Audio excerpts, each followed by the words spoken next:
What's going on, guys? Hayden Maxwell here, back at it again, and as promised, here's another video. Got a fun one today. Got a buddy of mine's 2012 Chevy Colorado LT 4x4. I don't know if you guys can hear that. That's beautiful. I love that sound. Oh yeah, she needs some pads. Customers complained is when you hit the brake, this thing actually really groans. And judging by the way that this rotor looks, it's starting to get some deep grooves going on towards the top. I do not like that sound one bit. So, you got, excuse me, I'm going to say a 13mm on the top, 13mm on the bottom. Do not get this one right here confused with the two. This is your brake line that goes all the way up and fandangles its way to the master cylinder. I was actually really suspecting the hub, but now that I know it just needs a pair of pads and is going to need some rotors, now that's good. Save some money. So we'll get some tools out and we'll get to it. Alrighty, guys. So these bolts that are on the calipers are indeed 13mm. I was right. Gave me a little bit of a difficult time coming out, you know, because they're constantly moving and whatnot. I used my little fancy ratchet wrench. It's got a ratcheting wrench on one end and an open end on the other, so that's that. Here are the pads that a good company of mine hooked me up with. The AutoZone gave me these. Part number is MKD1169 in case you ever need a pair of pads for your Colorado. So, this is what a pad is supposed to look like, nice and thick. And we're going to take the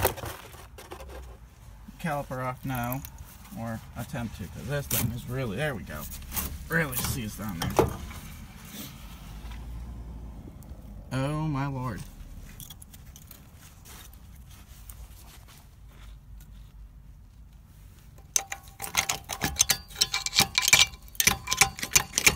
Kind of gotta work it out of the bracket. There it is. Alright, hang on here.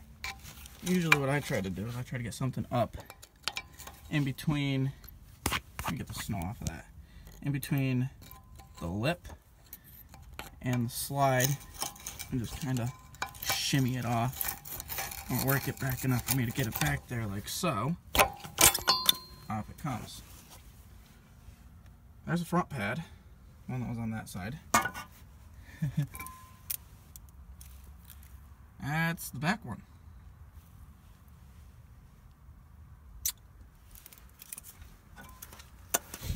See if I can do a side-by-side comparison of these for you guys, because this is horrifying to me.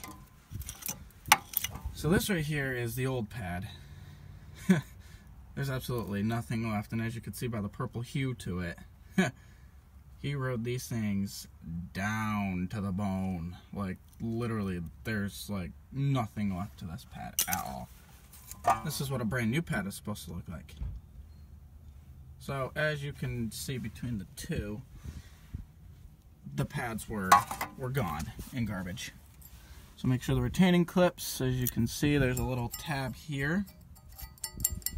It's basically what that does is it just locks it all into place. Put that there, then on the top, and boom. There's that. Now, here comes every mechanic's fun dream job right here. Gotta take an old pad, put that on the back. Every lovely little C-clamp here. Now what we gotta do is we're gonna compress the cylinder down so we can actually slide the caliper back on. Sorry you guys can't see anything, I'm trying to do that in one hand. There we go. So as you can see, I'm just compressing the pistons back in, or attempting to, with the C-clamp.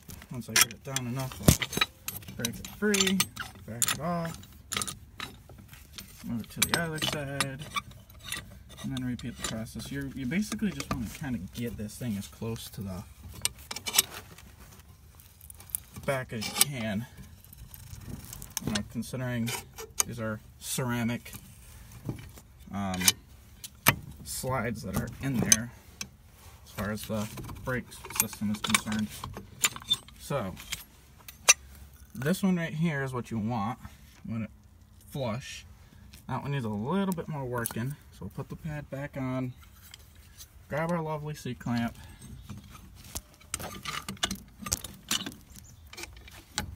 again guys, I apologize for the lack of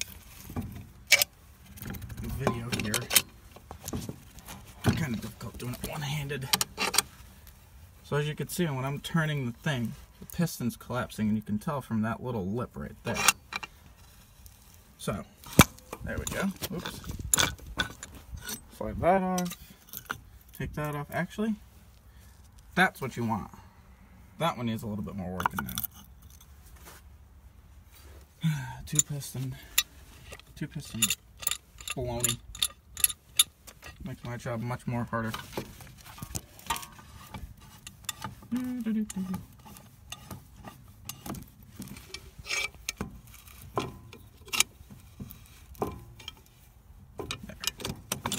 Okay, now that that happy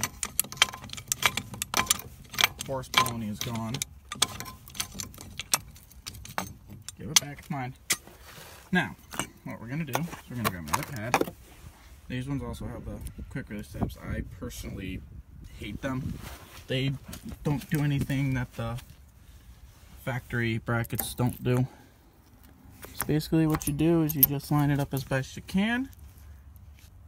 Right there at the top, and then push in. Make sure she's sitting flush on the rotor. Grab your caliper.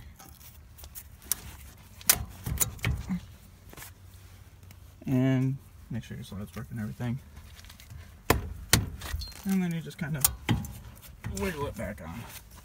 That's usually what I do. Yeah, that's fine. As I put it down there, got a caliper back on. So now, you take your little nuts, pull the caliper up and adjust it if need be. Line it up nicely with the guide pins.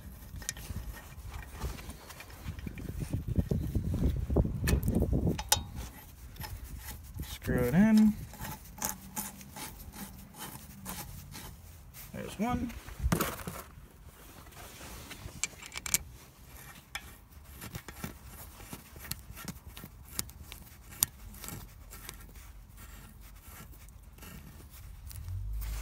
Draws it back in.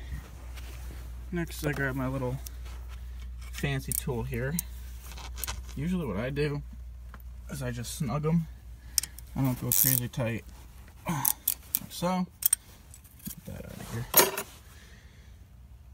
And now, oh, that's gonna sound like that until everything resets. So once we get this thing down the road, we'll take it for a little road test. Put everything back together, finish it up, write down on my little sheet here for recommendation for rotors and whatnot. But other than that, it's going to do it for this video, guys. If you have any questions, comments, or concerns with your cars, excuse me, good God. Like I said, if you guys have any questions, comments, or concerns, or have any, things you want to ask me about your car, leave them in the comments below. I'll even leave my email address in there so you can email them to me. And I'll get back to you as soon as I can, or whenever I see them come in. Usually when they come in, I respond fairly fast. But that's going to do it for this video. Remember, if you guys like the video, give it a thumbs up, leave a comment below if you want to see different things, and I will definitely do them. Hayden Maxwell out. Peace.